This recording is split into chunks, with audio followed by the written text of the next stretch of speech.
Un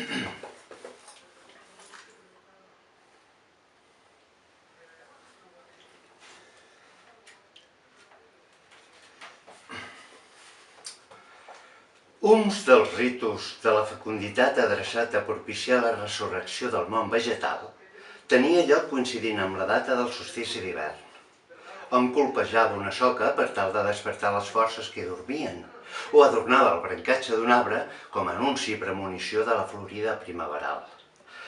En imposar-se el cristianisme, l'efemèride solar va subsistir amb independència del nous ritus, i l'Església va posar la data del naixement de Crist d'una manera absolutament gratuïta, però absolutament interessada, fent-la coincidir amb el solstici d'hivern.